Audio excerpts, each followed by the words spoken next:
Boa noite a todos. Estamos iniciando a transmissão do nosso webinário, a Amnésia Histórica, tendo como convidados o professor Rafael Nogueira, o professor Olavo de Carvalho, e eu aqui como um mero espectador e fazendo aqui a claque, vou aplaudir aqui os nossos convidados sempre que possível. E vou ficar aqui nas perguntas. Quem quiser enviar perguntas, eu vou... Estou aqui olhando o nosso e-mail, que é webinário, sem acento, @ofundadordobrasil.com.br. Querendo fazer pergunta ou para o Olavo, ou para o Rafael, ou querendo saber alguma coisa do filme Bonifácio, é só mandar um e-mailzinho para a gente que eu coloco aqui no ar.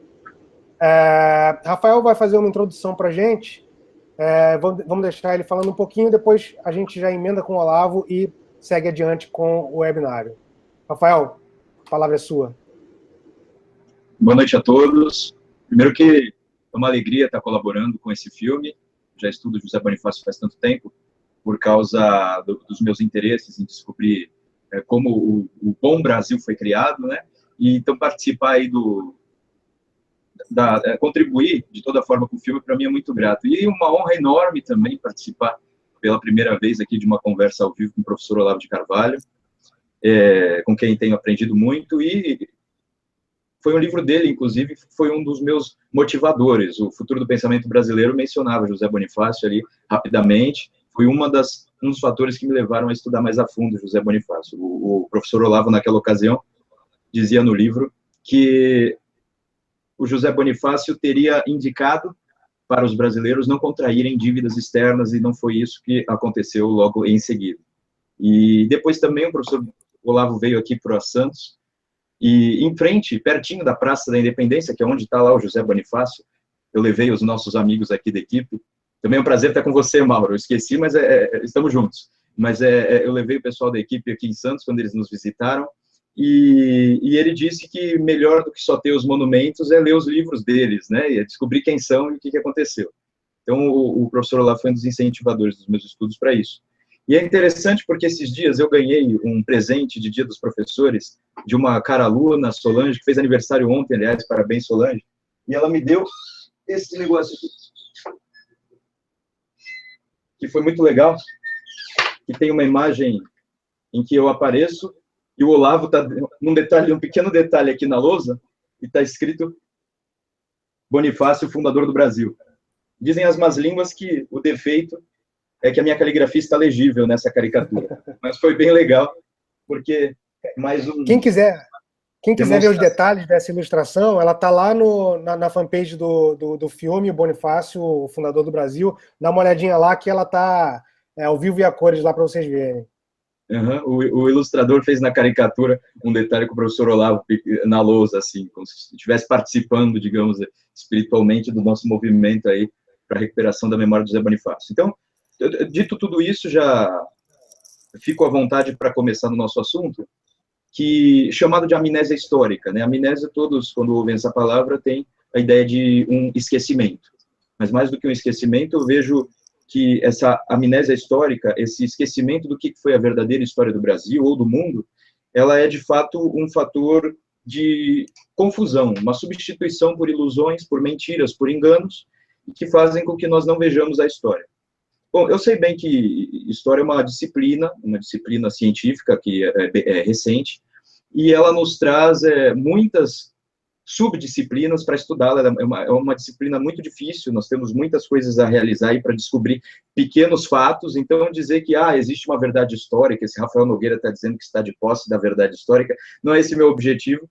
O meu objetivo é simplesmente dizer que a gente precisa ter mais compromisso com as descobertas reais da história, para poder nos afastar das ilusões que transformam aqueles que estudam história simplesmente massa de manobra de pessoas que têm interesses nisso. Então, eu, como professor de escola, tenho visto muito nos livros didáticos, tem sido muito falado que os livros didáticos usam fatos históricos para os alunos se emocionarem de uma determinada forma e logo em seguida se transformarem aí em agentes, né, agentes políticos, agentes sociais.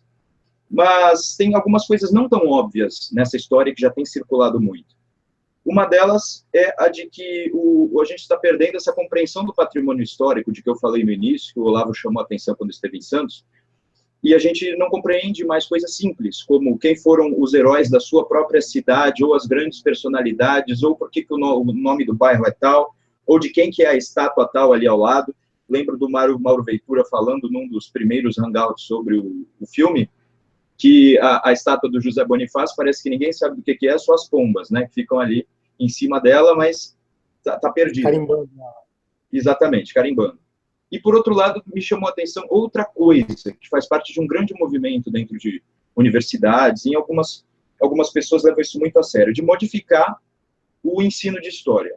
Mas modificar o ensino de história, ele só vai ser positivo se os livros didáticos fizerem um movimento constante de absorção das novas descobertas, se for mais veloz o contato com aqueles que estudam história de fato e com o que a gente ensina nas escolas. Mas o que de fato tem acontecido é que aqueles que estão pesquisando história já têm alguns, digamos assim, preconceitos, algumas hipóteses que de antemão os fazem sempre perseguir qual é a história da classe social tal naquela circunstância específica. Então, quando eu fiz um estudo de história regional, no ano passado, eu verifiquei que a aula de uma historiadora de mais idade foi muito, muito boa e rica. Quando chega nos historiadores mais próximos da minha idade, ou são um pouco mais velhos, eles só tratam qual é a voz das classes operárias ali, e isso faz com que a gente reduza a percepção histórica. Porque as classes, como eu aprendi também com o professor, as classes sociais não têm uma unidade que a gente possa chamar de agente histórico. Então, só tentar descobrir o que a classe operária disse em determinada cidade ou local não é suficiente para a gente entender o que aconteceu no passado. Então, mesmo que a gente possa fazer, digamos assim, reduções, a gente não tem como ir em espírito ao passado, mas a gente tem como compreender por meio de algumas reduções conceituais. Por mais que a gente chame de classe social, tem que abrir espaço para outras categorias, né, para outros entendimentos, e inclusive para as grandes personalidades.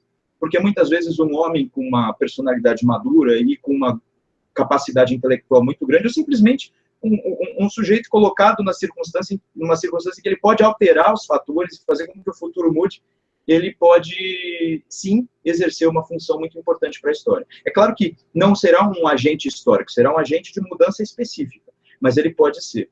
E o José Bonifácio, eu vejo que conseguiu, desde a sua posição de homem culto, ilustrado, experiente, tendo visitado toda a Europa, participado de muitos cargos em Portugal, ele conseguiu chegar aqui no Brasil e exercer cargos públicos ligados à política depois dos 56 anos, então mais próximo do que o Platão dizia na República para o rei filósofo, né, depois dos 56 anos, e ele conseguiu aí fazer algumas coisas muito interessantes.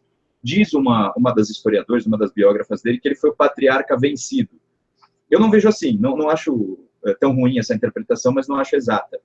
O José Bonifácio, ele encaminhou um projeto de Brasil e nos deixou esse legado. Então, parte do nosso trabalho aí, primeiro como professor e escritor na área de história, e a equipe IVEN, né, a equipe do Mauro Ventura, realizando esse documentário também para trazer isso de volta. Então, uma outra coisa é relacionada a alguns movimentos, mas isso eu posso abrir depois. O que eu pergunto para o professor agora é o seguinte: em que medida um homem pode fazer diferença na compreensão de um determinado momento histórico, né? A gente tem uma circunstância montada e, de repente, um homem consegue realizar muita coisa e alterar muita coisa. Então, em que medida isso é importante que a gente saiba para entender bem os fatos históricos? Bom, muito bem. Aí a pergunta está em dois níveis. Primeiro, a posição de um indivíduo, uma consciência individual, em face do conhecimento acessível. Em segundo lugar, o poder de ação do indivíduo comparado ao poder das coletividades. Sim. Vou começar pela segunda pergunta. Você pega os anos 30, você pega o proletariado inteiro da União Soviética e pega um cidadão chamado Joseph Stalin. Quem tinha mais poder? Ou seja, você tem a classe social inteira quietinha, obedecendo a um. Esse vamos dizer, é um elemento fundamental da metodologia histórica que o pessoal esquece. A diferença de poder é um elemento característico da espécie humana. há mais diferença de poder entre seres humanos do que entre membros de qualquer outra espécie animal. Se você pegar o tigre mais forte e o tigre mais fraco, bom, digamos que o tigre mais forte tem 4 ou 5 vezes a força do tigre mais fraco. Mas no ser humano a diferença chega à escala dos milhões ou bilhões. Você tem um sujeito que com uma canetada ele pode mandar milhões de pessoas para o gulag ou para o cemitério, e você tem uma massa imensa que não pode fazer absolutamente nada. Este fato ele é escandaloso para a nossa consciência. Nós temos horror de perceber isso, tá certo? E, sobretudo, quem tem mais horror de perceber isso é aqueles que mais criam essa diferença. Você vai ver que jamais... Se você pegar, por exemplo, o regime de Adolf Hitler na Alemanha, o poder do Hitler era muito limitado. Pelo seguinte, ele tinha ali 6 serviços secretos, né, um competindo com o outro e boicotando o outro. Jamais teve a unidade totalitária que alcançou na União Soviética. O regime nazista se aparentava mais assim, uma espécie de um caos sangrento, inclusive com feudos locais. Por exemplo, o Hermann Göring tinha uma região onde ele mandava, onde o Hitler nem dava palpite. O cara do serviço secreto, Reinhard Heydrich, ele mandava no Hitler. Tá? Você lê a história do Walter Schellenberg, que era o chefe do serviço secreto do partido nazista, não do governo, mas do partido, ele conviveu muito com Heydrich. E você vê claramente que em muitos momentos da história o cérebro era o Heydrich, não o Hitler. Agora, quem mandava em Stalin? Absolutamente ninguém. Ninguém sequer o influenciava. Quem mandava em Mao Tse-tung? Ninguém. Então, isso quer dizer, o Estado comunista é uma organização hierárquica quase perfeita. Nenhuma ditadura dita de direita pode competir com isso em hipótese alguma. Então, isso quer dizer que aqueles que mais reforçaram o poder do indivíduo sobre a coletividade foram os comunistas. Vai ver em Cuba, né? A diferença entre os irmãos Castro e os outros. Quer dizer, é assim. O Bertrand de Jouvenel, no livro do Poder, História Natural do Seu Crescimento, ele mostra que isso é um mecanismo repetitivo ao longo da história. Quer dizer, o governante que se alia à classe popular para quebrar as hierarquias intermediárias.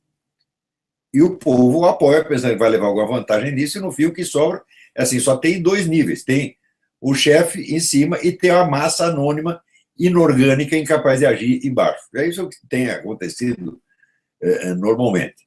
Então, do ponto de vista da ação, com frequência o indivíduo humano é muito mais poderoso e decisivo do que a massa, as classes sociais, as organizações, etc, etc, etc. Porque o poder significa simplesmente capacidade de ação deliberada, né? E o poder depende de um elemento só. Quantas pessoas o obedecem? Se você consegue se fazer obedecer por um círculo pequeno, mas fiel e violento, os outros vão todos obedecer. Isso aí é outra coisa que a história confirma. Um grupo pequeno organizado pode mais do que uma sociedade inteira desorganizada. Então, a concentração do poder é o elemento mais constante da história moderna. Isso aí, nas democracias também, mesma coisa. Se você vê o poder que hoje tem o Obama faz o que quiser, declara guerra sem consultar o Congresso, ele faz o que ele quiser. E não tem como se opor a ele. Todo mundo sabe que os documentos do Obama são falsos. Pergunto eu, quantos processos existem contra ele? Nenhum. Ninguém tem a cara de pau, ninguém tem coragem. Porque se você mete o processo, o juiz fica com medo e ele mesmo tranca o processo ali. Então, o poder desse indivíduo é uma coisa descomunal. Para a consciência humana, esse é um escândalo. Sobretudo porque, vamos dizer, o intelectual medíocre, ele gosta de imaginar que ele, no meio da massa dos seus iguais, é tão importante quanto o Napoleão Bonaparte ou o Stalin. Então, vê essa história. Quem faz a história são as massas anônimas, etc. Faz as massas coisíssima nenhuma. As massas anônimas só obedecem. Tá certo? É claro que elas têm uma importância na definição do estado geral da sociedade. Mas uma coisa é o estado geral, outra coisa são as ações específicas. Tá? Muito bem. Vamos à outra pergunta. Foi a primeira, na verdade. Qual é a possibilidade do indivíduo ter um horizonte de consciência superior, mais amplo do que a massa ou a sociedade inteira? Eu digo qual é essa possibilidade de 100%. O indivíduo sempre tem um horizonte de consciência mais amplo.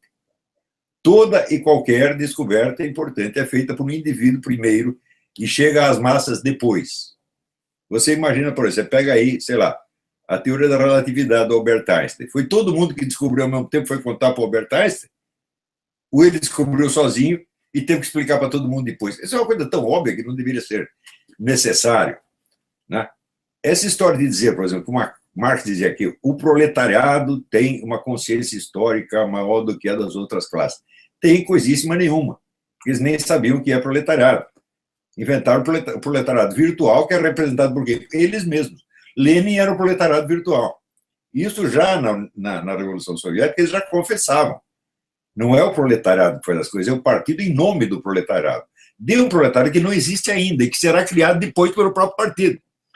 O Ernesto Laclau diz, que é o teórico marxista, talvez mais importante das últimas décadas, diz: a propaganda do partido cria a classe social que em seguida ele vai representar. Então, é simples. O poder dos indivíduos na história é um poder descomunal, imensurável. Tá certo? A diferença entre o Napoleão Bonaparte e o seu Zé Mané da esquina é a diferença quase do divino para o humano. Esses caras são deuses do Olimpo e nós somos apenas formiguinhas. Não é isso?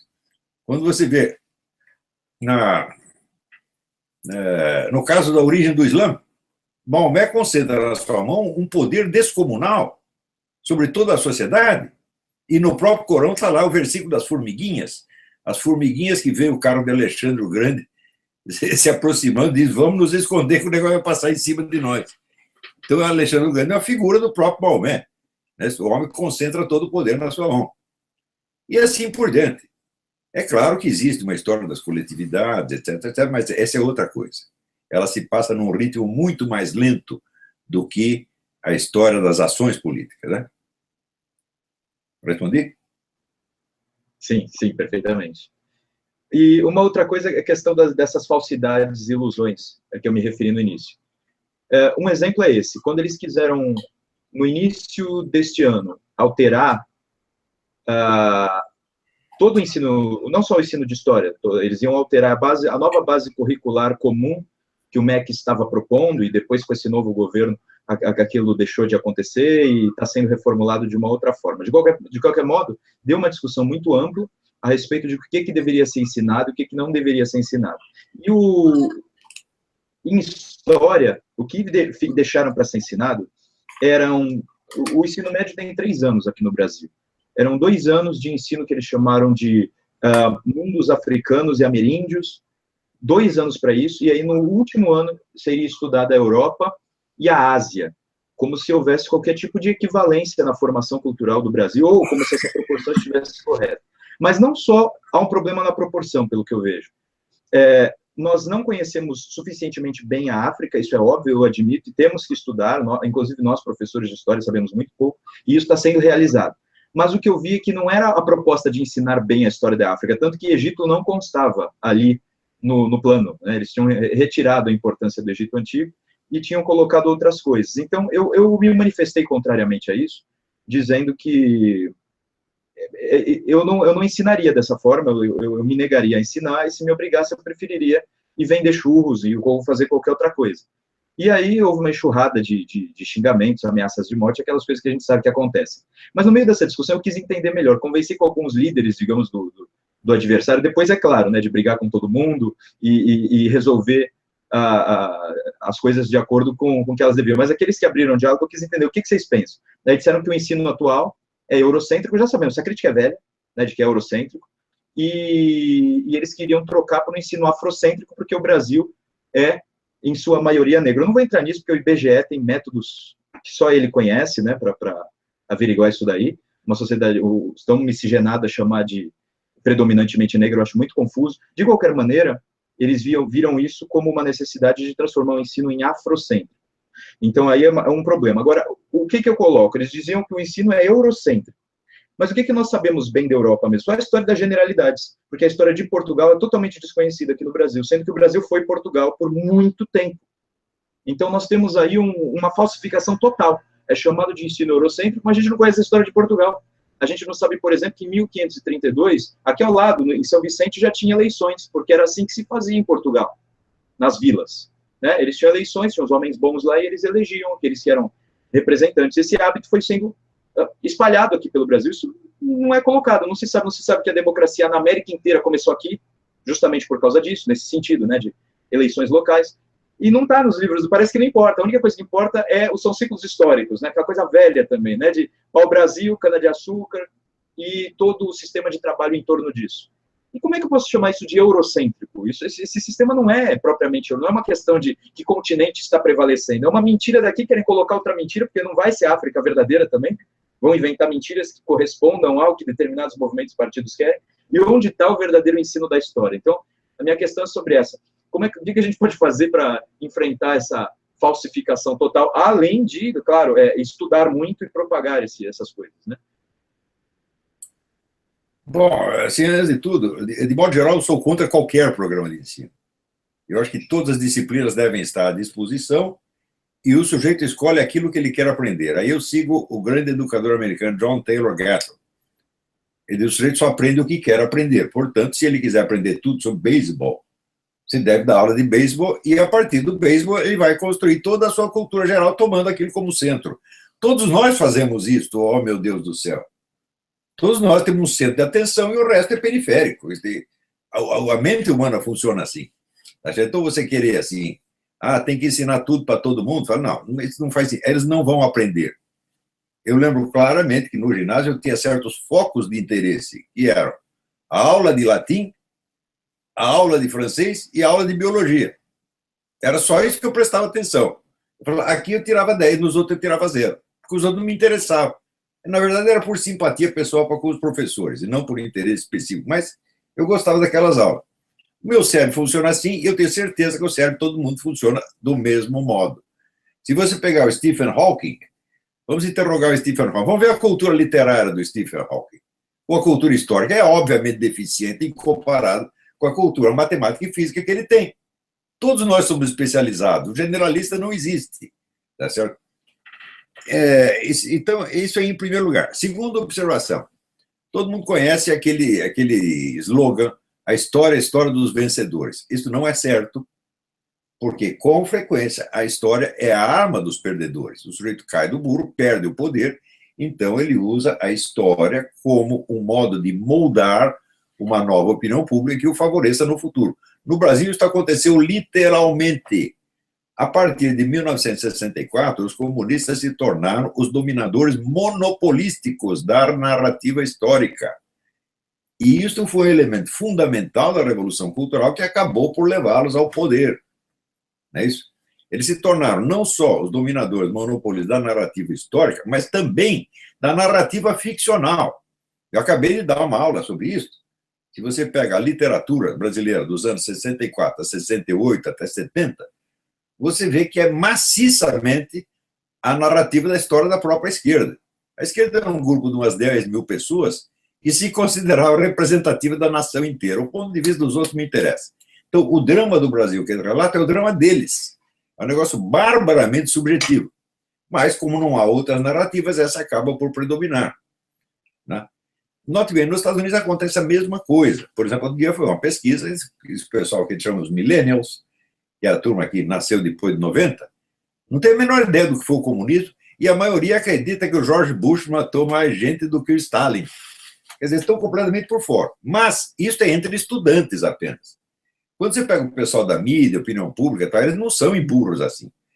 Agora, no Brasil não são os estudantes, são todos. Os comentaristas de mídia, os professores, né? Esse pessoal tudo está aí, o Clóvis de Burros, Leandro Espiritual, essa gente toda. Isso é um bando de ignorante que faz vergonha, pô. E são os donos do pedaço, são os acadêmicos, é a autoridade acadêmica. Então, aquele fenômeno que nos Estados Unidos se observa entre jovens estudantes, no Brasil é disseminado, é todas as idades, não se discrimina ninguém. A ignorância está democraticamente distribuída por toda a sociedade. Terceiro ponto. Você vê aqui, falsificar a história para fins militantes é, para um comunista, uma coisa não apenas normal, mas obrigatória. Por quê? Como ele acredita que a história é a história da luta de classes, entre aspas, sendo que a classe proletária não precisa dar palpite, o partido a representa. Então, no fim das contas, é a luta entre o partido e o resto.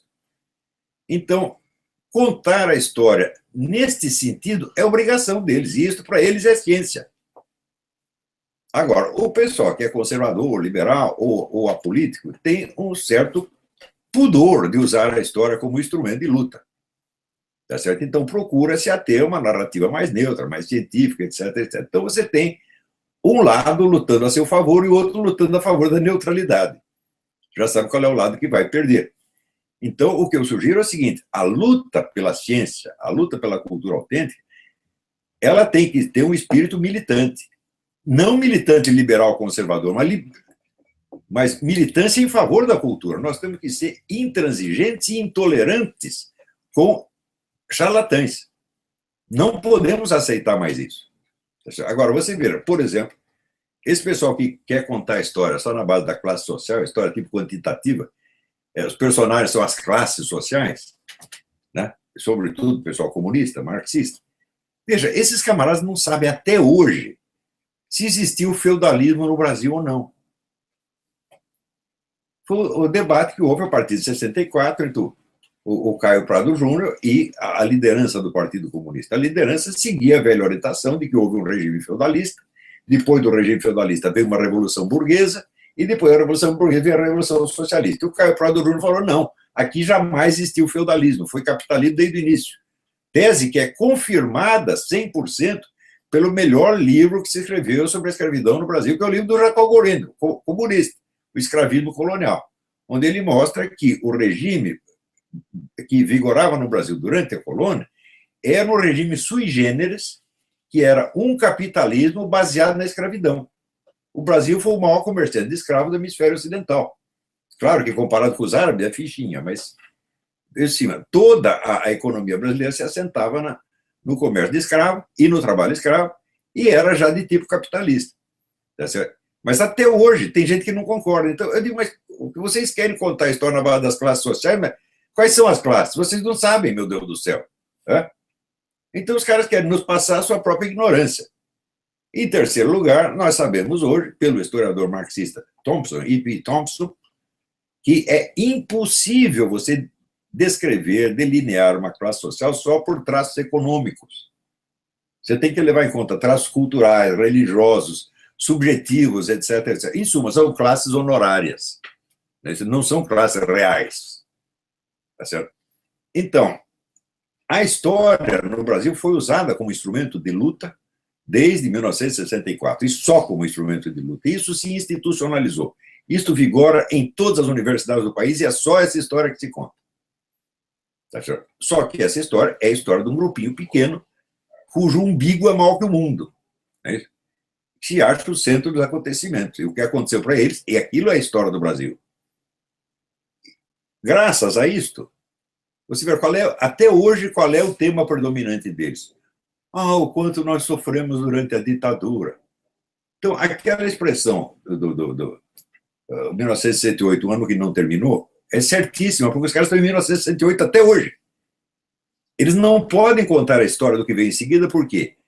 No que vem em seguida, o agente não são mais os milicos, os agentes são eles. Eles são os criadores do estado de coisa, e o estado de coisa é catastrófico. Então, não pode contar, tem que esconder. Tá certo? Agora, esta ideia de limitar o ensino da história vamos dizer, à fase da modernidade, vamos dizer assim, aquilo que começa, sei lá, com René Descartes, Francis Bacon, etc., é um projeto que também existe nos Estados Unidos. Né? E acontece o seguinte, esta é justamente a fase onde, como disse Schelling, o pensamento caiu para um nível pueril.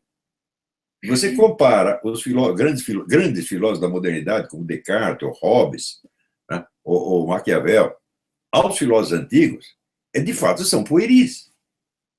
Eles não entendem certas questões elementares, mas têm uma influência muito grande e podem ser usados para fins políticos, têm importância política. Tá certo? Maquiavel, se você leu o meu livrinho sobre Maquiavel, o mínimo que eu posso dizer de Maquiavel é o seguinte: Maquiavel era uma besta quadrada, ele entendia tanto de política que ele sempre apostava no partido perdedor e só se ferrava, e vem da fórmula do poder, que é uma coisa que ele nunca teve e que ele não sabe como funciona. Vamos dizer, a fama de Maquiavel é uma vergonha para a espécie humana inteira. É a mesma coisa que o sujeito escreveu um livro de matemática, todas as contas estão erradas, e ele quer ensinar para todo mundo. Maquiavel é isso, não passa disso. Quer dizer, era um homem que vivia de fantasia. É um sujeito derrotado, né? Ele é uma espécie de Fernando Haddad, tá entendendo? Né? É um cara que está lá no fundo do poço, ferrado, e querendo ensinar para os outros a forma do sucesso. Está lá um mendigo na rua com a canequinha pedindo moeda e ensinando a forma do sucesso. Isso é Maquiavel. Que vergonha, gente. Como é que vai levar a sério um cara desse? Aquele negócio, você não pode consultar, né, advogado ladrão, médico doente, economista pobre. Mas vou consultar o Maquiavel. Ah.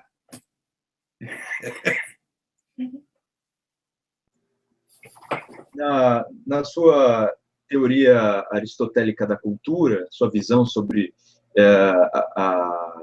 a passagem de um momento mais literário, que é o nível poético, para um nível mais de opiniões, em seguida para um nível de investigação científica, até chegar, de investigações, de filosofia, até chegar no nível mais científico, me leva a pensar em que essa promoção da cultura de que o senhor fala pode começar pela arte, e está faltando isso mesmo, o papel da arte para a gente poder fazer circular, pelo menos ter na imaginação esses ícones, essas figuras de pessoas. Bom, você pode se tornar uma pessoa de cultura, você pode descobrir, você pode ser um outro tipo de pessoa que não um militante esquerdista ou um opressor malvado, porque parece que a imaginação, como é construída nas escolas, é essa. Ou você é a pessoa boazinha, que se vincula a algum tipo desses movimentos, ou você é mau, você é um cara opressor, e aí os opressores tentam entrar numa outra narrativa que está se transformando em algo parecido também, está se transformando num cacuete, numa coisa errada. E eu me lembrei disso porque também o Netflix veio me indicar esses dias um filme indicado especialmente para você, Olga. Eu fiquei assustado, né? Quem devo ser eu para receber esse tipo de indicação?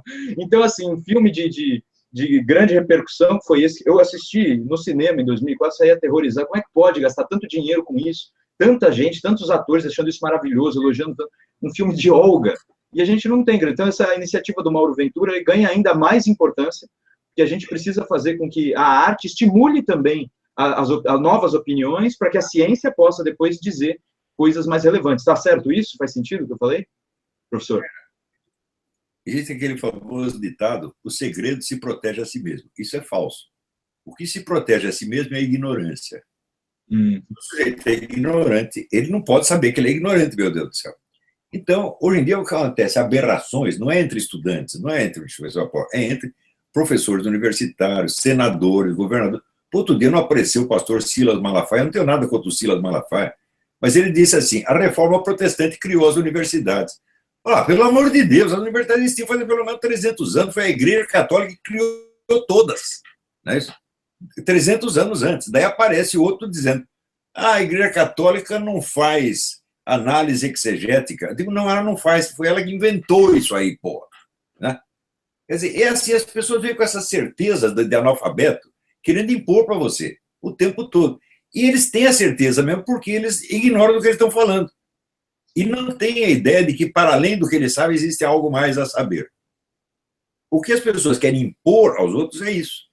Se você só conta a história a partir de uma certa data, você perde a perspectiva da escala humana.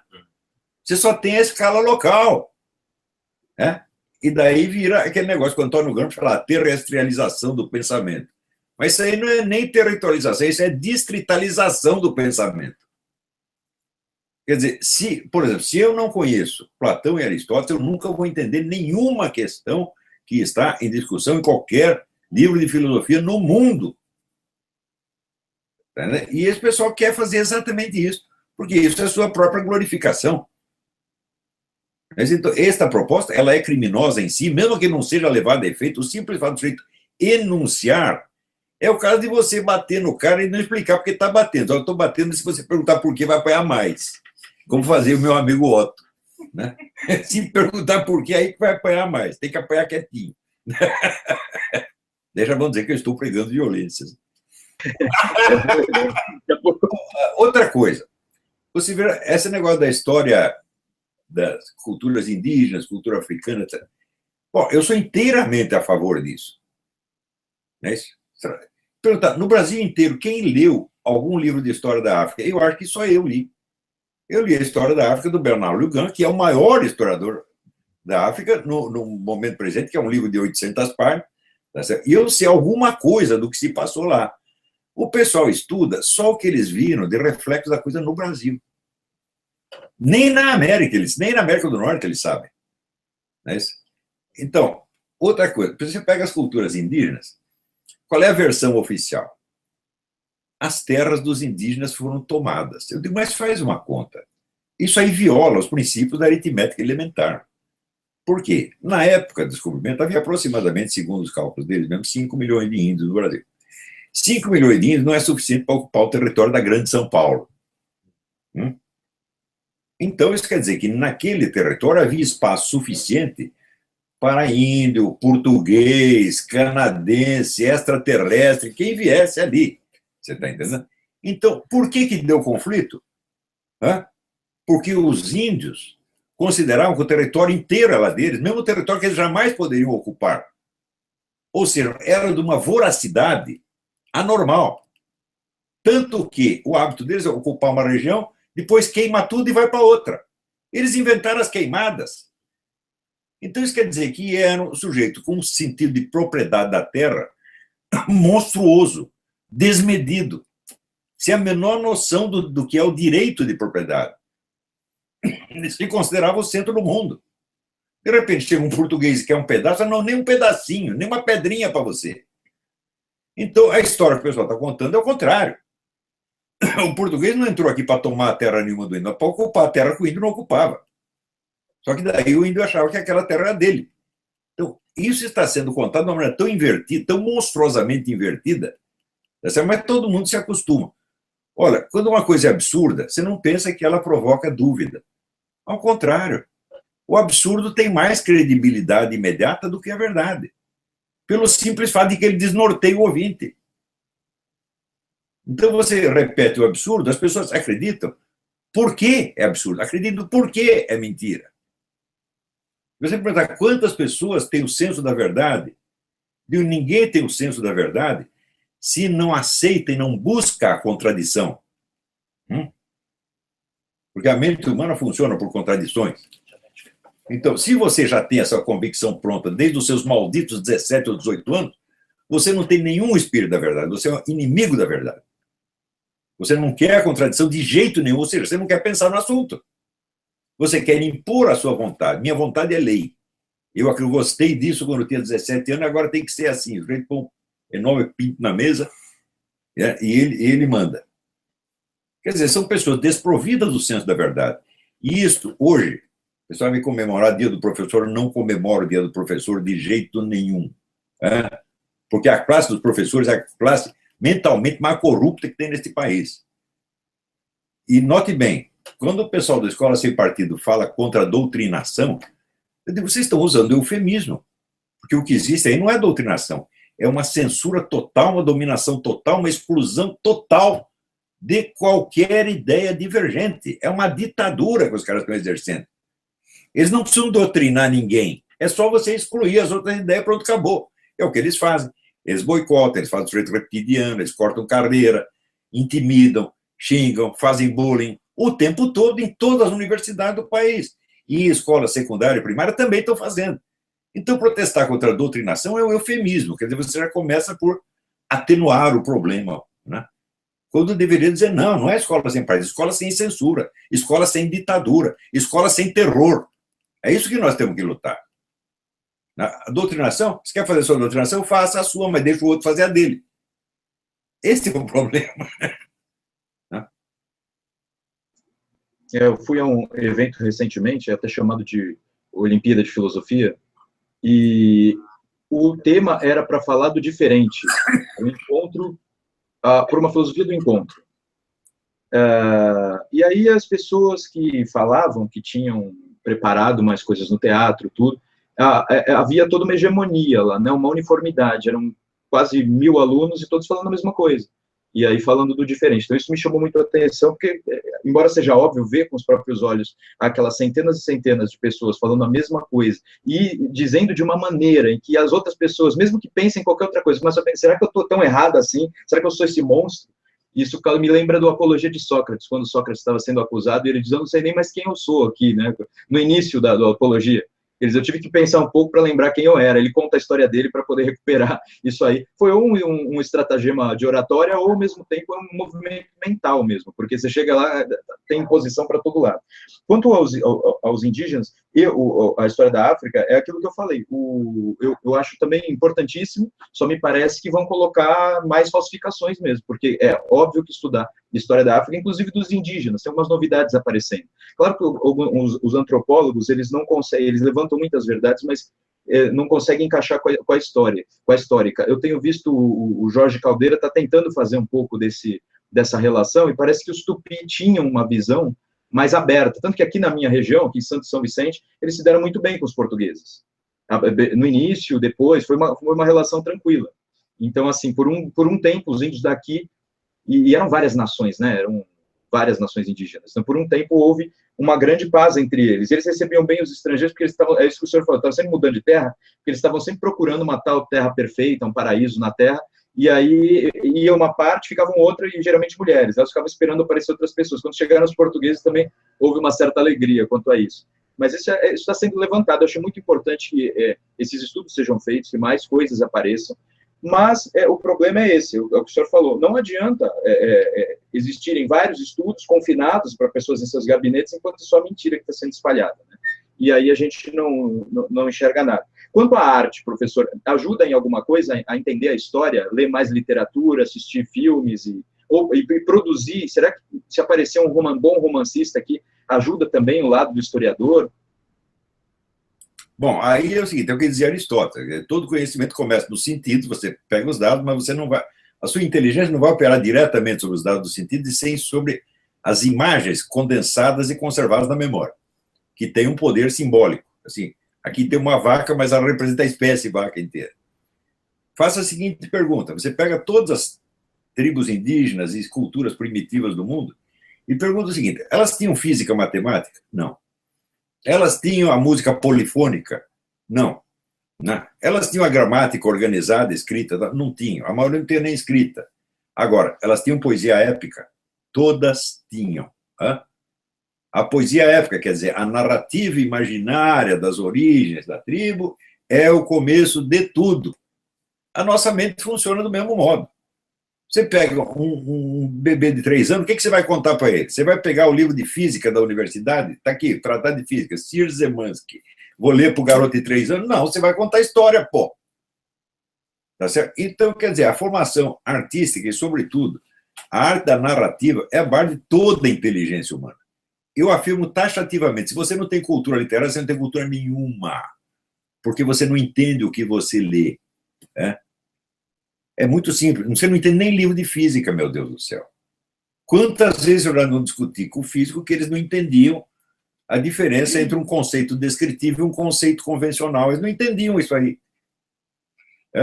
Então, você estudou, mas não está entendendo nada. É que nem o pessoal fala, antigamente o presidente da Câmara, o deputado Bilac Pinto, e o pessoal fala assim, o Bilac lê, mas não cabe. Eu também tive um amigo que ficava lendo o dia inteiro, quando nós temos que morar na casa do estudante. Ali. Um dia ele parou, de repente, e virou para mim e escuta, me diga uma coisa, você entende o que você lê? Eu fiquei aterrorizado, esse pessoal é tudo assim. Então, assim, olha, está aprovado, isso aí está aprovado, se Leibniz dizia o seguinte, aquele que ouviu mais figurinhas e ouviu mais historinhas, sabe mais, mesmo que seja tudo falso. Por quê? Porque ele tem as estruturas do imaginário montadas e ampliadas. Então, a literatura, a narrativa, de modo geral, é mais importante do que tudo. Sem isto, como é que você vai entender a narrativa histórica se ele não entende sequer uma história da carotinha? Antônio Gramsci, que era esperto e maligno, o que fazia? Ele pegava histórias de fadas e modificava, distorcia para dar um sentido revolucionário marxista. E contava para a filha. Ela já está metendo minhoca na cabeça da filha desde o início. Eu acho que a filha acabou não sendo marxista, e o próprio Antônio Gramsci, no leito de morte, se converteu ao catolicismo, espero que ele esteja no céu. Então, é claro, essa coisa da arte é básica. Queria aproveitar a deixa, se o Rafael me permite a intervenção. O professor falou da importância da Igreja Católica, né, da criação das universidades ter passado pela história da própria Igreja. E eu estava pensando nisso quando chegou aqui uma pergunta do nosso padre Luiz Filides, e que vem bem a calhar com o que eu estava pensando. A gente, o Rafael falou agora sobre a arte, né, o quanto a arte é importante para esse resgate de uma verdade histórica esquecida. Mas a gente vê também que, de certo modo não, na realidade, né, a coisa da alta cultura ter, ao longo da história, sempre um respaldo na religião, né? E o que a gente vê hoje em dia é os filmes, quando mencionam religião de alguma forma, é um arremedo ou alguma coisa caricatural, algo que isole a religião da realidade que a gente vive. Como é que a gente consegue fazer um resgate, obviamente, um resgate de uma história verdadeira que passa por um filtro da alta cultura, sem a gente ter esse respaldo na religião, que hoje em dia está tão degradada, né? Note bem, quando você vai na missa, o que acontece? Você reencena a última ceia. Você está fazendo de novo. Agora, quando o pessoal diz, mas isso é apenas simbólico, eu digo, você não sabe o que é um símbolo, eles confundem símbolo com alegoria. Alegoria é uma comparação onde uma coisa não tem nada a ver com a outra. O símbolo é algo onde há uma relação intrínseca entre o significado e o símbolo. Então, você dizer, a última ceia é simbólica, sim. Mas quando Cristo diz, pega o pão e diz, este é o meu corpo. Ele não disse, isto significa o meu corpo.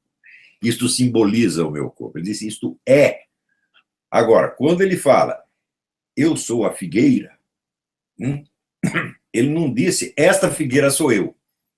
Eu sou a figueira em geral. Então é uma comparação, uma figura de linguagem. O pessoal não sabe distinguir nem isto.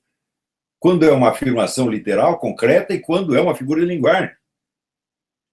Então, se não desenvolveu este senso da linguagem, você não vai entender, não é que você não vai entender a religião, você não vai entender coisa nenhuma. Por outro lado, a gente sabe que o estudioso erudito canadense Northrop Frye, no livro The Great Code, ele demonstrou que todos os enredos da literatura ocidental estão na Bíblia. Ou seja, a Bíblia tem o conjunto dos esquemas de vida possíveis. Tudo o que pode acontecer está lá de algum modo.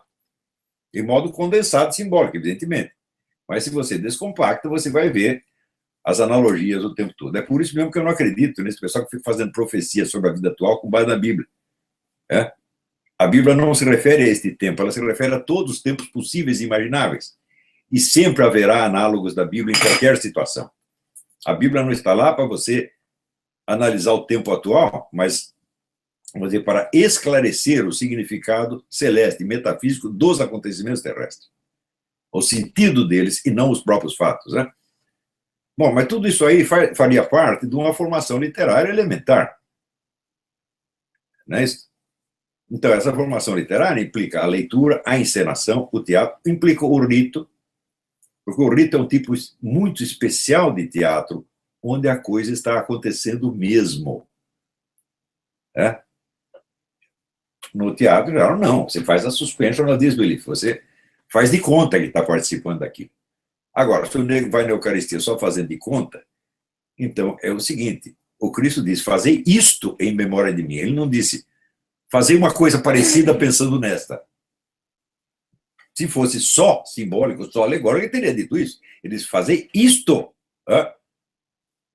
Exatamente aquilo. Este é meu corpo, este é meu sangue.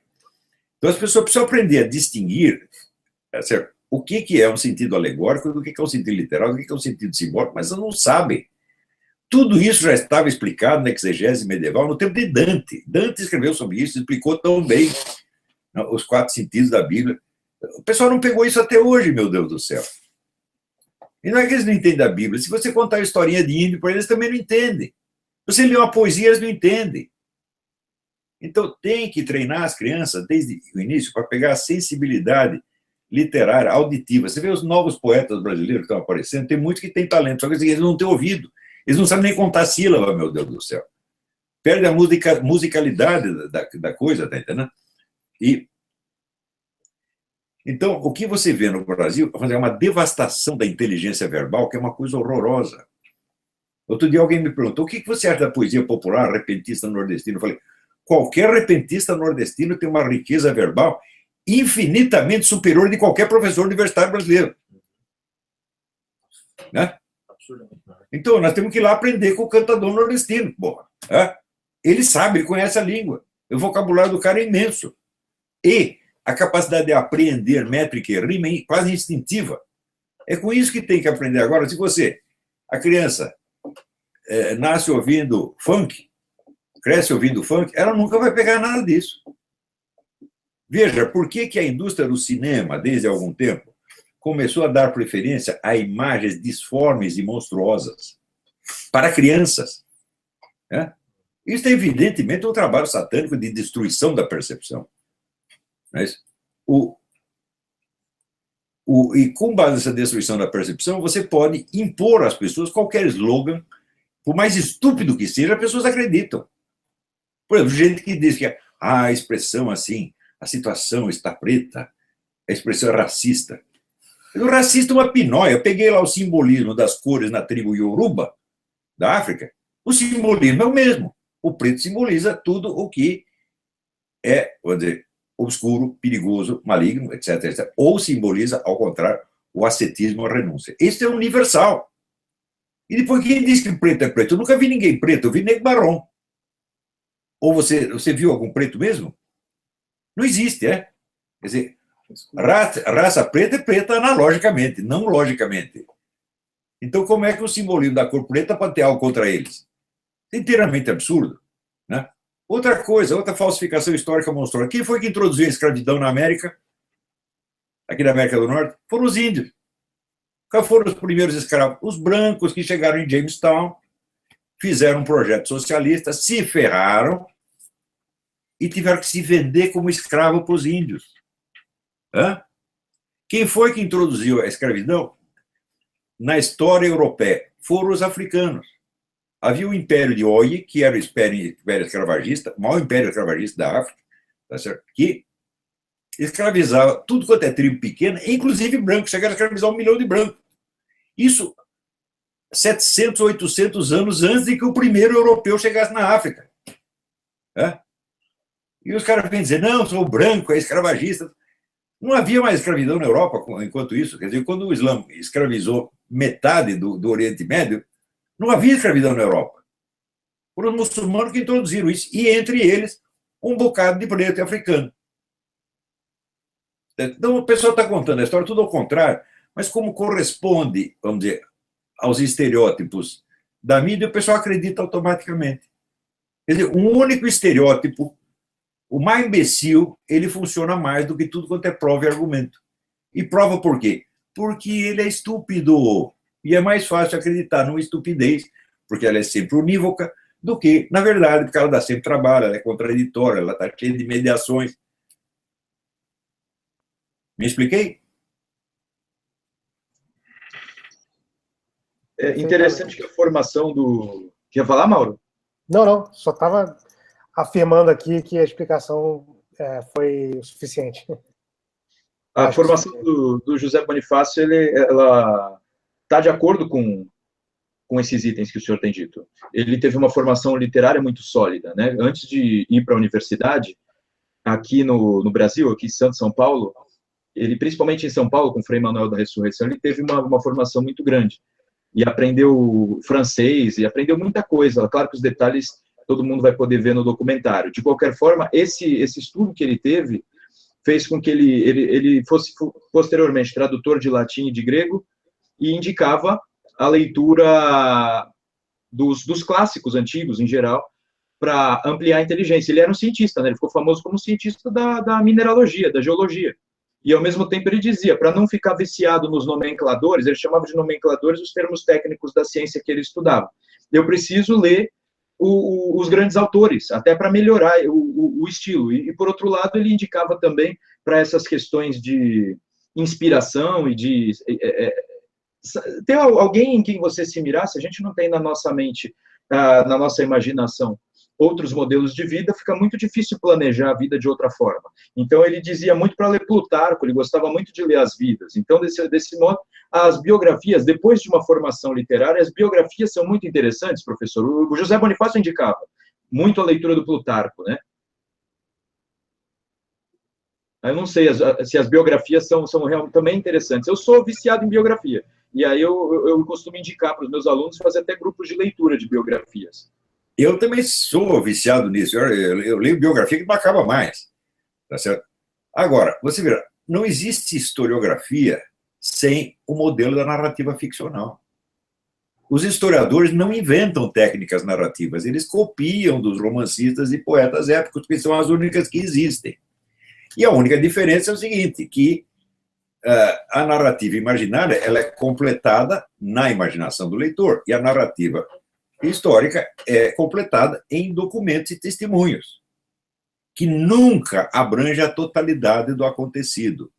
É impossível você documentar todos os passos de qualquer acontecimento. Então, o que faz? O historiador tem que colar certos pedaços da narrativa por meio da imaginação. É uma imaginação cientificamente controlada, mas é imaginação também. Isso não quer dizer que a história seja pouco científica. Isso quer dizer que a poesia, a literatura é científica. Como já dizia Aristóteles. Aristóteles dizia, a poesia é mais verdadeira do que a história. Porque a poesia conta o que poderia ter acontecido. Ora, sem o esquema do que poderia ter acontecido, você não entende nada do que aconteceu. Portanto, a ciência histórica inteira é devedora da literatura e da poesia. Tá certo? Então, isso não quer dizer que o historiador esteja livre para inventar qualquer coisa. Não, ele só está livre para inventar onde ele não tenha um documento. Então, existem passos, por exemplo, se você pega a história da Batalha de Waterloo, eu acho que o acontecimento principal da vitória da Waterloo, quando Napoleão manda um general perseguir os prussianos que estão em fuga, e o sujeito persegue um pouquinho, depois, em vez de voltar para reforçar o exército francês, não, ele continua perseguindo, o cara dá uma volta para chegar pelo outro lado do campo de batalha, e aí Napoleão perdeu. O que se passou na cabeça desse general? Ninguém sabe. Mas algum raciocínio errado ele fez. Nós temos o direito e o dever de conjecturar, porque senão não entendemos o que aconteceu. Não é isso? Agora, vamos voltar mais ao José Bonifácio. Você falou da educação do José Bonifácio. Ora, essa educação era comum a toda a elite política governante do tempo do Império. Se você lê aquela narrativa do Machado de Assis, o Velho Senado, e você vai ver o tipo de pessoas que eram senadores e os discursos que os caras faziam. Quer dizer, é uma coisa que parece, comparado com o Brasil de hoje, parece que está falando de Atenas, está sendo da Universidade de Paris, do século XIII. Eram os caras eruditíssimos, meu Deus do céu. Você pega um monte de figuras importantes do Império, você pega o próprio Zé Bonifácio, Bernardo Pereira de Vasconcelos, o Padre Feijó, depois, mais tarde, Joaquim Nabuco, Oliveira Lima, depois, no começo da República, Rui Barbosa. Meu Deus, o que aconteceu com esse país? Que agora você tem o Lula, a Jandira Fegali, né? E o Marcelo Freixo, né? O que é isso? O que aconteceu, meu Deus do céu? Aconteceu que esta turminha comunista tomou o poder e transformou toda a cultura num instrumento a favor do seu partido, e nada mais. Para quê? Para chegar no governo e poder roubar dinheiro, para quê? Para aumentar o poder do partido. Aumentar o poder do partido é o único mandamento que um comunista segue. Claro que ele também leva algum, leva 10%, né? Às vezes mais. Então, mas roubar para o partido é obrigação, portanto, era previsível que o PT ia fazer tudo o que fez quando chegou ao poder. Eu disse que ele ia fazer. Você quer saber o que é corrupção? Espera o PT chegar no poder. Quer saber o que é entreguismo? Espera o PT chegar no poder. Aconteceu. Por que eu digo isso? Porque eu estudo essa porcaria. Eu estudo isso há 50 anos, meu Deus do céu. Daí chega um sujeito e diz, eu acho o quê?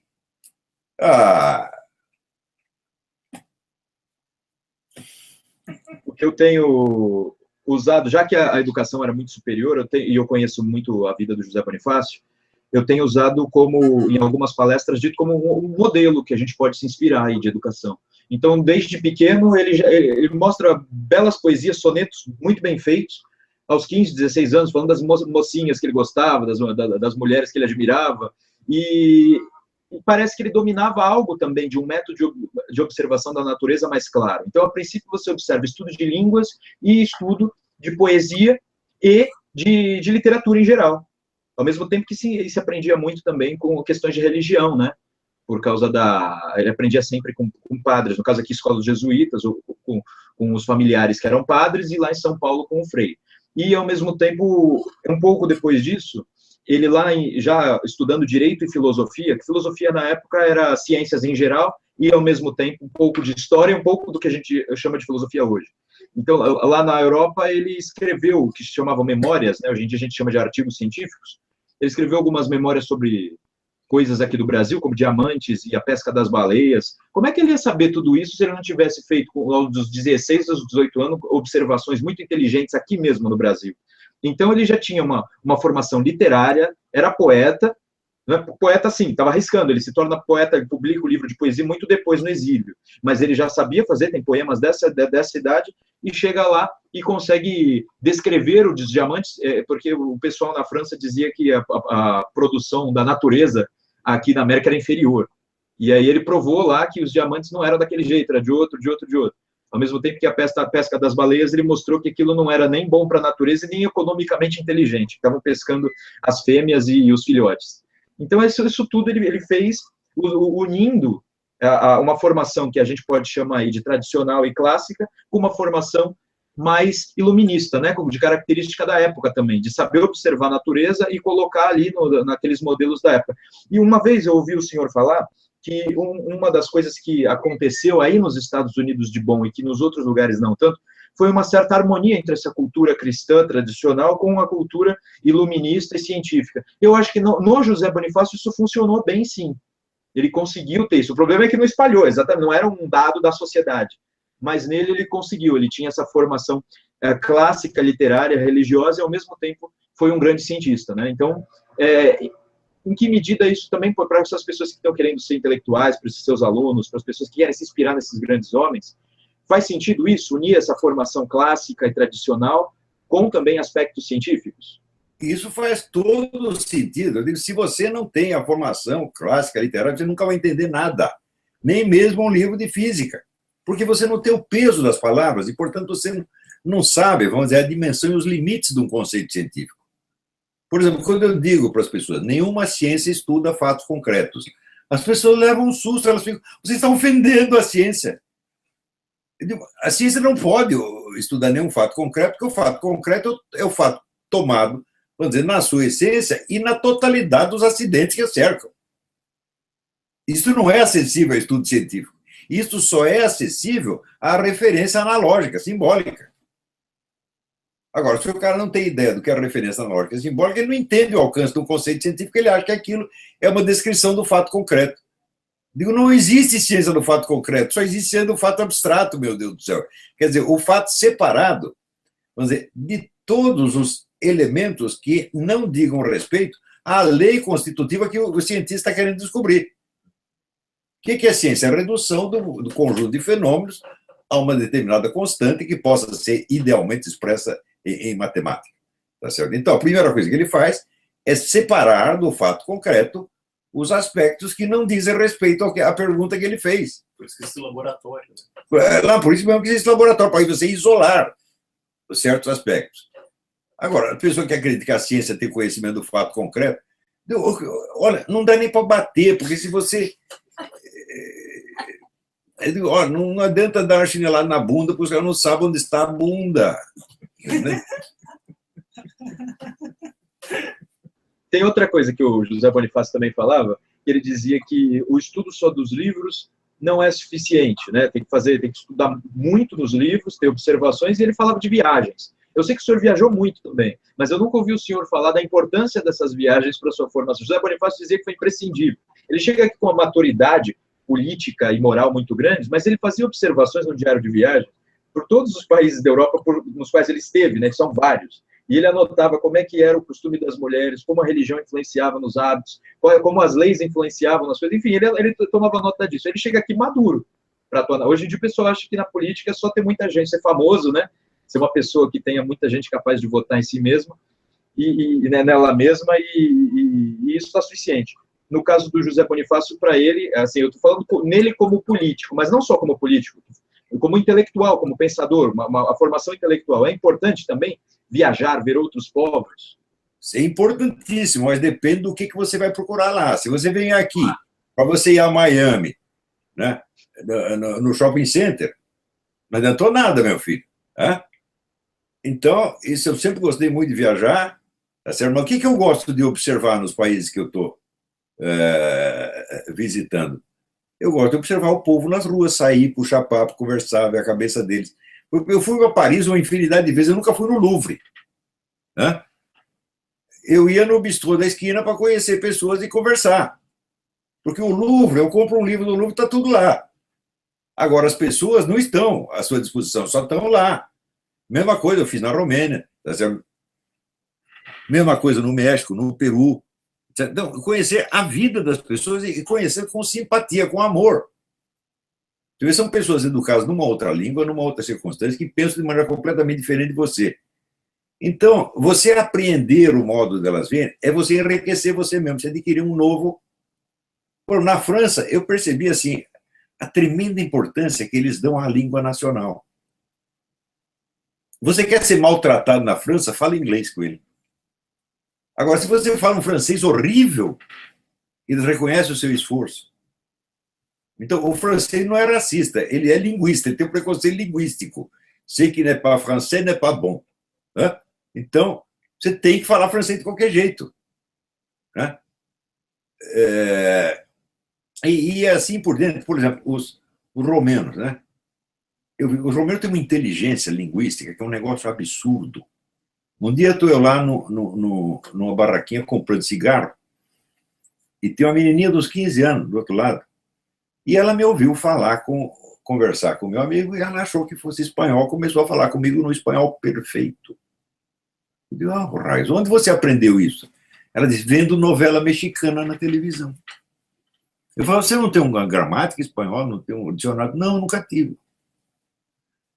Quer dizer, eles têm um talento específico para isso. Por que a Romênia é tão importante? Porque eles absorvem toda a cultura europeia, enquanto as culturas, por exemplo, o francês, só lê coisa que o francês falou.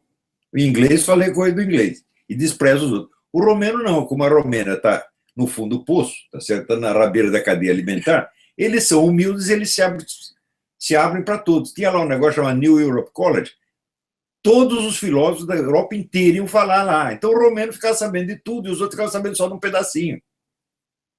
Um país pobre, para saber o que é pobreza, sabe onde eu fui saber o que é pobreza? Na Romênia. O pessoal fica, menina de rua, menina de rua. Ó, aqui uma vez fizeram uma pesquisa em São Paulo, sabe quantos meninos de rua? Tinha 5.000. A maior parte deles tinha pai, mãe e casa, estavam na rua porque queriam. Agora, na Romênia, os meninos de rua eram hordas, né? Não tinham onde cair mortos. Quando chegava o inverno, eles se escondiam, sabe onde? No esgoto, porque a merda é quentinha. Né?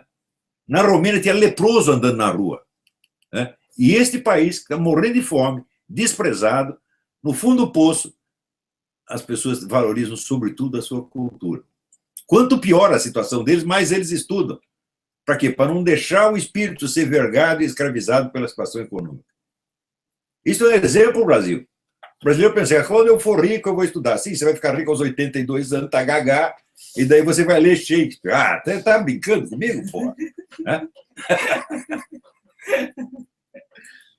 Interessante isso. E algumas pessoas, o senhor falou do aproveitamento da viagem, né? E tem gente que não tem essa visão, justamente também por não ter uma formação que a capacite a enxergar o humano, né? Aquilo que o senhor estava falando também, para entender a história da literatura, o senhor citou o Northrop Frye, que eu aprendi até lendo livros do senhor, que ele define a altura dos personagens, né? Tem aquele que está abaixo da situação, aquele medíocre, que está no mesmo nível que todos, o que está acima, aquele que é um profeta, que tem algum contato com a divindade, aquele que é o próprio Deus. Então, conhecer também essa estrutura de personagens na literatura facilita para enxergar a realidade histórica e a realidade que está diante dos nossos olhos. Existem, sim, homens superiores, existem homens medíocres, existe aquele que não entende nada, apanha de todos os lados, ou se acontece algo bom, é só aqui. Um grande homem como José Bonifácio, ou Mário Ferreira dos Santos, né? É simples, a nossa literatura, está toda ou no nível imitativo baixo, que chama o Northrop Frye, ou no nível irônico. Quer dizer, ou o personagem é apenas uma pessoa medíocre, igual a qualquer um, ou está abaixo do medíocre, é um incapaz. Praticamente toda a nossa literatura, inclusive a melhor literatura, só trata disso. Se você pegar Machado de Assis inteiro, o único sujeito que ele se levanta um pouquinho acima da média é o Conselheiro Aires, que, mesmo assim, é só um observador muito discreto e não se mete em nada para não levar porrada. O resto é tudo um bando de medíocre ou idiota. Nossa literatura é quase toda assim. Não é isso? Então, às vezes tem um sujeito que é um pouquinho mais inteligente, mas ele é louco. Que nem o Luiz da Silva da Angústia. Né? Ele é um cara de uma certa cultura, mas ele é completamente doido, biruta, é um assassino. Né? No São Bernardo tem a mulher do Paulo Honório, é uma pessoa de uma certa cultura relativa, mas não aguenta o tranco e se suicida, porra. Né? Então, a nossa literatura não prepara o imaginário popular para conceber a grandeza. Daí a importância fundamental de você revelar histórias como a do Zé Bonifácio. É importante não só fazer um filme sobre o Zé Bonifácio, mas fazer 500 peças de teatro. Não é isso? Quer dizer, o conflito entre o Zé Bonifácio e Dom Pedro I. É um tema teatral maravilhoso. Não é isso? As disputas de fronteiras que houve mais tarde no Brasil, com o Barão do Rio Branco. Você não tem um filme sobre isso. Você vê, quem inventou o Brasil, quem estruturou o Brasil foi o Zé Bonifácio, mas quem começou foi Dom João VI. Não é isso? Quantos filmes fizeram sobre Dom João VI? Só um. E um gozando da cara dele. E, ora, se houvesse 200 filmes glorificando o cara, seria inteiramente justo fazer também uma sátira. Não é isso? Como aqui o pessoal faz. Depois de glorificar Abraham Lincoln e 200 filmes, faz uma sátira. Mas se o único filme que tem é sátira, então você perdeu a diferença, perdeu o senso da diferença entre a grandeza da realidade e a mesquinharia da sua própria imaginação. Esse comentário coaduna com o que eu falei no início, porque dizem que o ensino é só focado na Europa, mas se pergunta quais foram os reis portugueses, né, que estiveram aqui à frente do Brasil na época anterior à independência. Só sabem falar do Dom João VI. Não sabe? E quando fala do João VI, é aquela imagem do gordo que só come coxinha, não toma banho, não troca camisa. São só essas coisas que sabem. Olha, eu sei que Napoleão morreu dizendo quem ferrou comigo foi aquele português. Você isso que eu era burro?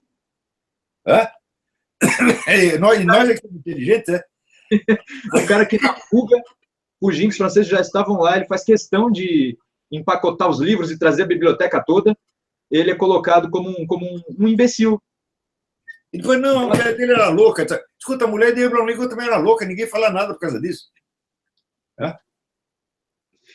Então, isso fica muito claro que há um desrespeito em relação à relação, né, Brasil-Portugal, e no caso do Dom João VI, uma grande incompreensão mesmo, concordo com o senhor, porque ele tinha um intermediário aí, que era o Conde Linhares, que era amigo do José Bonifácio, e amigo do Dom João VI. Então, o projeto do José Bonifácio está muito entrosado com o que queria fazer Dom João VI. Você imagina o que seria hoje? O pessoal fala, o que seria hoje, vamos dizer, um império tricontinental, Brasil, Portugal e África? Isso é. O que seríamos hoje? Né? Uma potência, meu Deus do céu. Isso quer dizer que, em grande parte, a independência foi um erro. Nem Guerra Fria. E as consequências desse erro, o Zé Bonifácio quis consertar. Lembrando que o Brasil não perdesse essa amplitude internacional. Agora, depois, quando chega no movimento modernista de 22, vamos cortar os laços com Portugal. Acabaram de cortar os laços com Portugal e criaram um laço com a França. E mais tarde com os Estados Unidos. Eu digo, mas espera aí, em 1922 nós estávamos sofrendo com o imperialismo português? É isso? E os caras estavam um século atrasados, meu Deus do céu. Né? Então, veja, essa necessidade de amesquinhar e de diminuir os grandes homens e os grandes valores é uma tentação demoníaca do ser humano.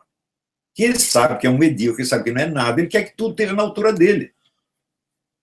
Não admite que ninguém esteja acima dele. Por exemplo, você me pergunta, né, quem é o maior pensador do Brasil? É você? Fala, não, Mário Ferreira dos Santos. Eu não posso competir com o Mário, jamais, nem quero. Eu só posso aprender com ele. Eu adoro o Mário Ferreira. Tudo que eu aprendi com ele. E o que eu não aprendi ainda vou aprender. Tá certo? Então, a admiração é uma coisa fundamental. Thomas Mann, uma vez convidado a dar um conselho à juventude alemã, ele disse: não percam jamais o sentido da veneração. Ele não está falando da adoração, que é só para Deus. Mas veneração é para valores, para homens de valor. Não é isso?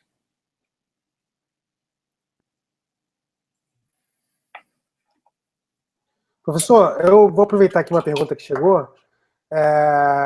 O senhor tinha mencionado a respeito foi Marcelo Udo que comentou isso. O senhor falou sobre... Eu vou até acrescentar algumas coisas.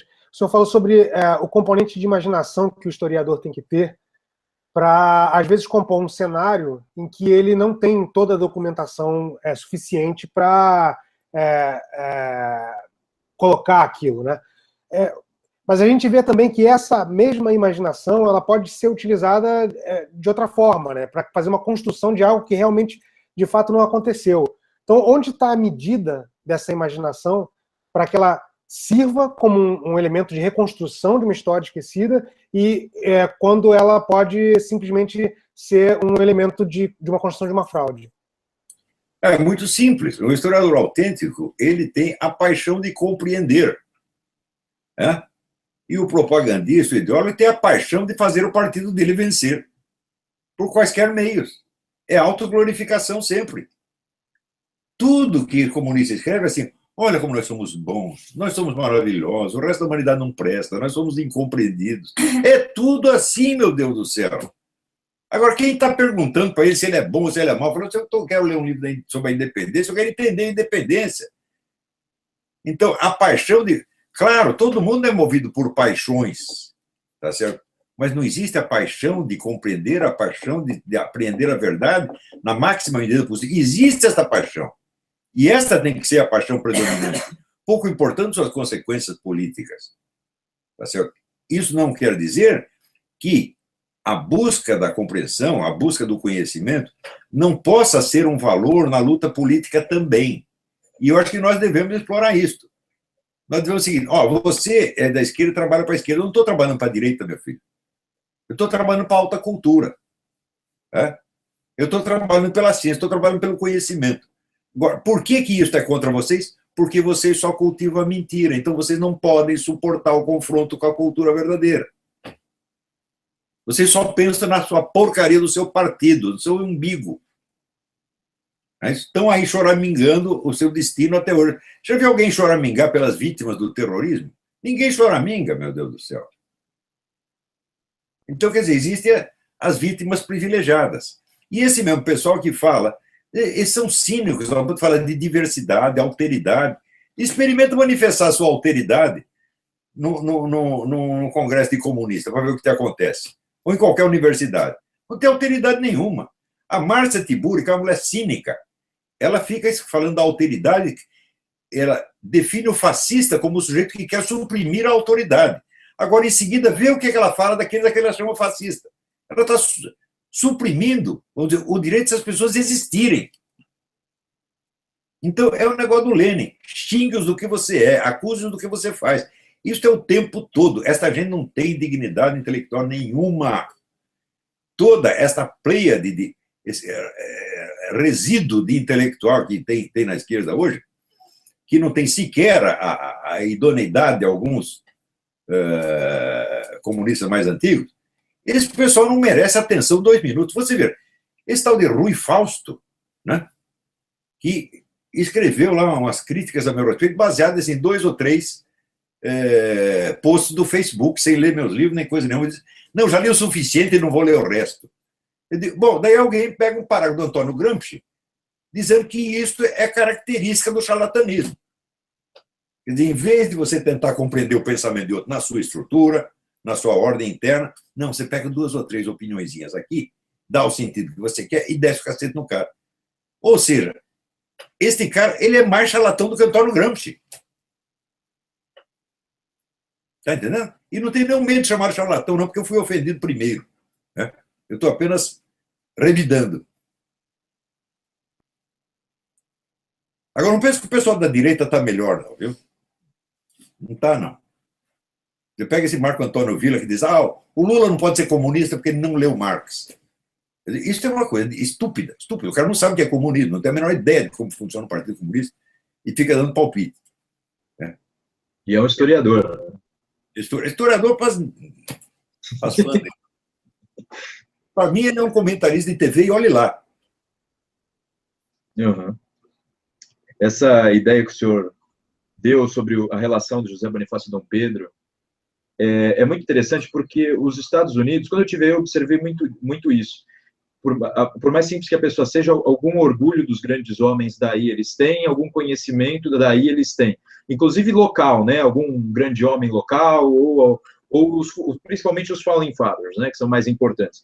Mas, e aí tem uma rivalidade muito grande entre o John Adams e o Thomas Jefferson, que deu muito o que falar, né? Eles ficaram 10 anos brigados, um falava mal do outro, o Thomas Jefferson espalhou mentiras a respeito dele, brigaram muito, depois restabeleceram contato. Eu tenho aqui a coleção de cartas que eles trocaram depois, de uma riqueza, eles estão reinterpretando tudo que eles fizeram, trocando ideias sobre livros que eles estão lendo, aquilo é maravilhoso. E aí, no caso aqui, nós temos também duas grandes personalidades, José Bonifácio e Dom Pedro, que tiveram, assim, por um momento, o Dom Pedro I dedicava essa veneração ao José Bonifácio, porque ele reconhecia, ele não teve educação europeia, nem nada, mas ele era muito inteligente, por mais que falem que não, ele era muito inteligente. Embora talvez fosse bipolar, não sou psiquiatra, mas ele parecia, uma hora ele adorava, outra hora ele odiava, e aí ele tem essa relação, aprendeu muito com José Bonifácio. Dizem que um pouco, isso é o Van Hagen não gostava do Bonifácio, um pouco do destempero do Dom Pedro I, de se achar superior aos outros, falar palavrões, coisas assim, dizem que ele imitou o José Bonifácio, porque ele olhava, um sábio, o cara sabe tudo, domina tudo, me ajuda a fazer todas as coisas, ele age assim, então é assim que está certo. Então, algumas pessoas atribuem os erros dele até o José Bonifácio, mas isso não faz o menor sentido. De qualquer forma, é muito interessante mesmo, porque depois eles se reconciliam, e graças a essa reconciliação que o José Bonifácio pôde aí ajudar a educar o Dom Pedro II. Isso é maravilhoso para a nossa história, né? A gente mostra, por um momento, uma briga muito séria. O José Bonifácio é mandado para o exílio, né? Ele é tirado daqui, depois ele volta e eles se reconciliam e ele vai educar o filho dele. Então, isso realmente é maravilhoso, é uma história muito bacana. Uma grandeza de alma extraordinária, né? Agora, quanto aos palavrões, os dois fundadores do Brasil falam palavrão toda hora. Dom Pedro I e Zé Bonifácio xingavam todo mundo. Agora eu não posso, pô. Por que os fundadores do país podem e eu não posso? Né?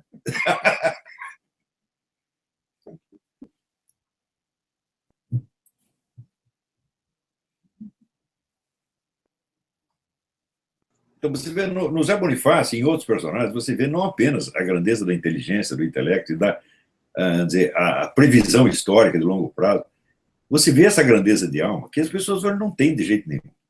Nós estamos morrendo da mesquinharia. E quando o pessoal se espanta, por exemplo, com essa corrupção toda do PT, eu digo, meu Deus, mas vocês criaram o ambiente para isso.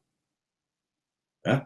Se você destrói a alta cultura, meu Deus, e destrói a Igreja Católica virou um puteiro, esta que é a verdade. Isso é literal, literal. Tem 2 filhos meus que foram para um mosteiro em São Leopoldo, ficaram lá 3 meses, os 2 queriam ser monge. E voltaram aterrorizados, o pai desistiu, aquilo é um clube gay. É assim que está o negócio. Né? Então, primeiro, destrói a Igreja Católica, destrói a alta cultura. Aí o pessoal vai se basear em quê? Né? Nos documentos do PT? Né? Nas regras do MST? Ou você vê que hoje todos os critérios morais em circulação provêm daí. Quais são os grandes pecados? Né? Racismo, homofobia, xenofobia, eurocentrismo, como é que se diz? Ódio às mulheres, etc. E tudo isso aí existe, meu filho, mas o que é isso comparado ao ódio à humanidade? Não é nada. Por um certo coeficiente de racismo, você vê em todas as culturas. Tá certo? Vamos dizer, é uma espécie de etnocentrismo, que é uma coisa natural. E quanto mais baixo o nível de cultura da população, mais etnocêntrico é. O sujeito que adquire uma cultura, ele transcende a sua cultura local, adquire outra, se torna mais aberto. Isso é natural. Agora, você querer eliminar, vamos dizer, os preconceitos etnocêntricos na base da lei é coisa de imbecil. Você está só passando um verniz em cima. As pessoas vão continuar tão racista e tão idiota quanto antes. Pior, você está incentivando. Aqui nos Estados Unidos, toda esta política aumentou o conflito racial a um ponto inimaginável. Não é isso?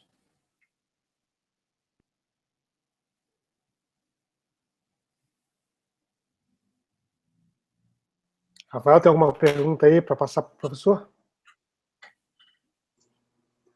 Eu acho que nós já fomos longe demais, não fomos, não? Rafael? Só para falar que naquele texto do professor, Os Mais Excluídos dos Excluídos, quando ele fala dos mortos, né, das grandes inteligências do passado que são deixadas de lado, acho que nesse sentido eu trabalho mais pelos excluídos do que todos esses aí que o senhor mencionou. Então, de fato, é isso que eu estou tentando fazer. Manter vivas e atuantes as vozes do passado.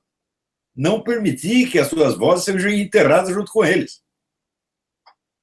Exatamente. É nesse sentido que eu estou tentando fazer meu trabalho, e tentei falar aí do Bonifácio, porque, de fato, aquilo que o senhor tinha dito aqui em Santos, ele estava mesmo esquecido e, digamos, só nas estátuas aí. É a voz mais importante.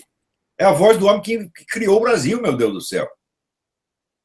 Agora, a gente dá atenção que qualquer Lula, qualquer Jandira Fegali fala, qualquer Marco Antônio Villa, não vai ouvir o Zé Bonifácio. Pelo amor de Deus. Ele tem um pouco de senso da proporção, não faz mal a ninguém, né? Pois é. Mas as coisas estão mudando um pouquinho, professor. A gente está aí com o Bonifácio e a gente notou, né? O senhor comentou que o senhor procurou e não achou um diabo de um busto do homem, né? Para comprar. E a gente acho que a gente resolveu isso para o senhor.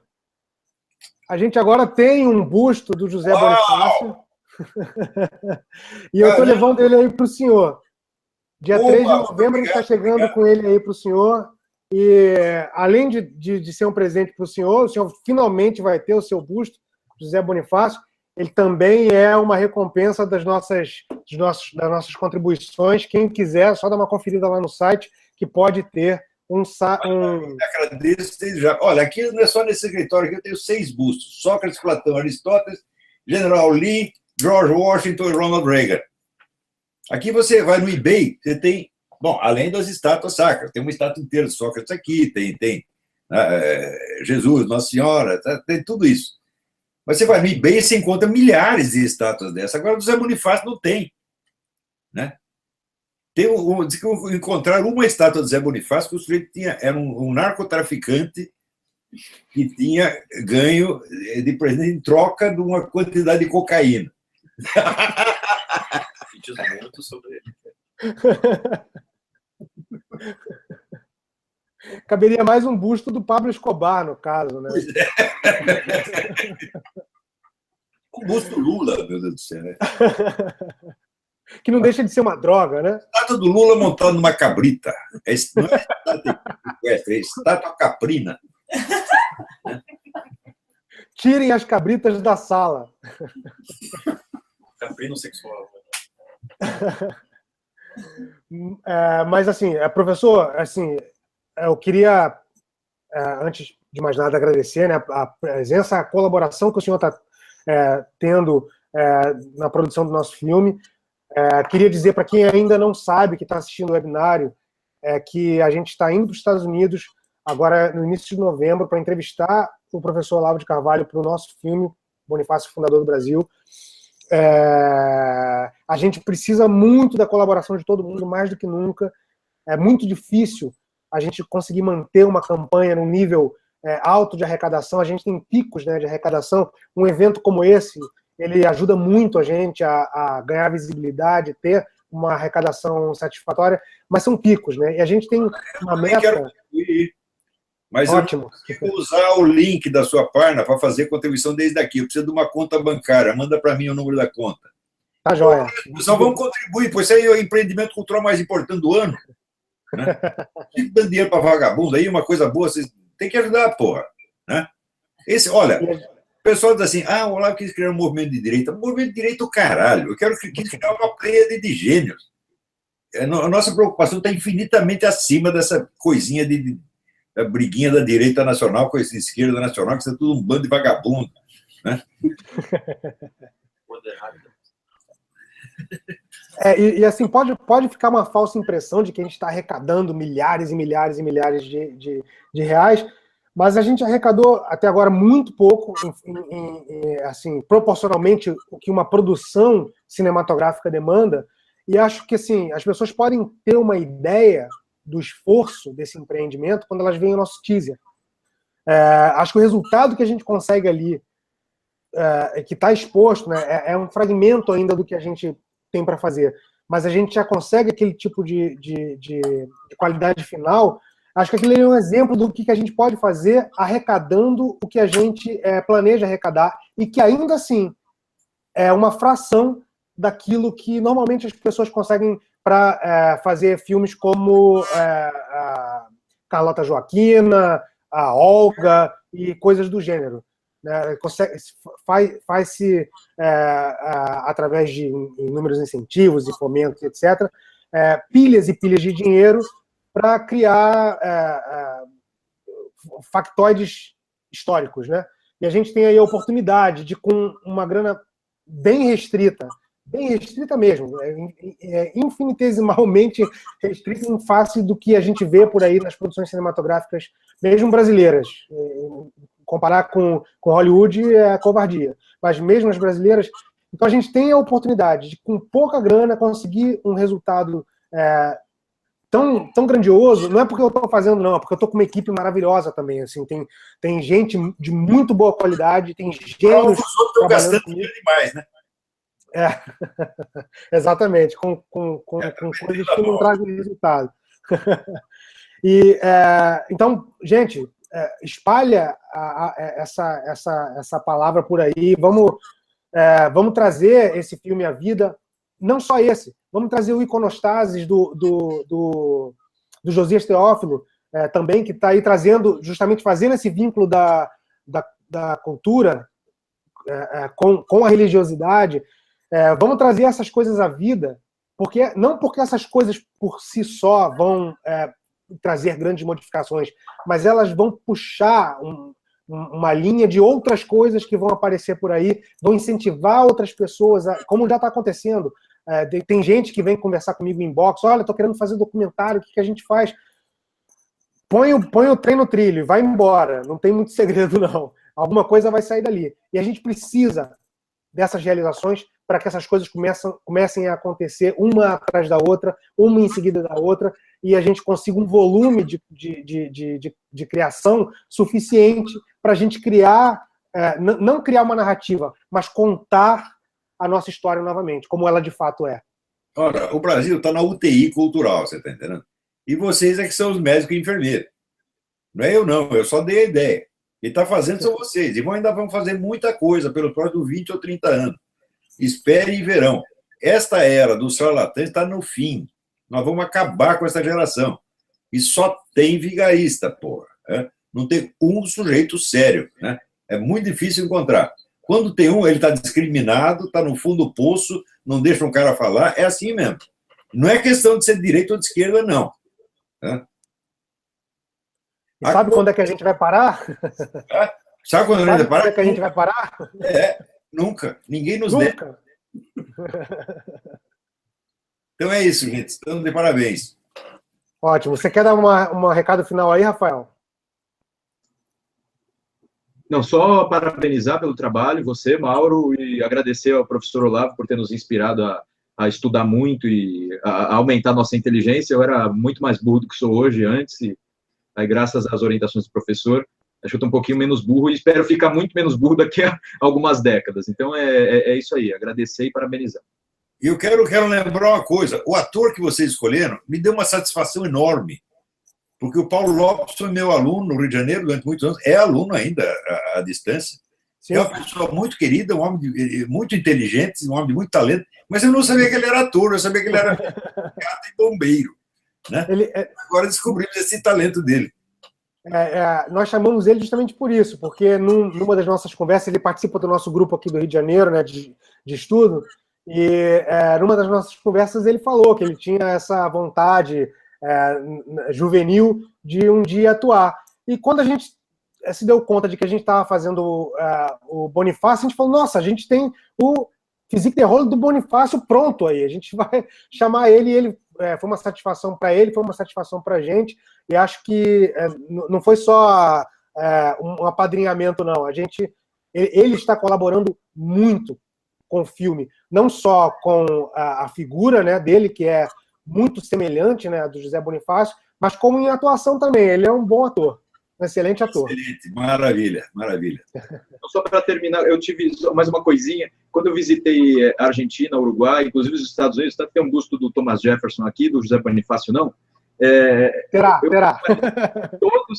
Todos sabiam, na Argentina, no Uruguai, nos Estados Unidos. Eu tenho interesse pela América Latina, eu tenho interesse pela história da Revolução Americana, tenho falado, escrito sobre isso, e eu vejo juventude comum, assim, de qualquer curso, não é só quem estuda história, de qualquer curso, pessoas comuns que não cursam a universidade, conhecem os grandes homens da sua história. E isso parece que no Brasil é muito mais grave do que nesses países que eu mencionei. Por mais que o buraco econômico seja parecido, no caso de Argentina, mas eles conhecem muito, a juventude sabe quem são os grandes nomes, eles têm essa veneração de que o professor falou, e no Brasil é mais grave, aqui ninguém tem. Você vai ver, veja a população de Cuba, meu Deus do céu, os caras estão comendo rato na rua, são pessoas mais cultas que os brasileiros.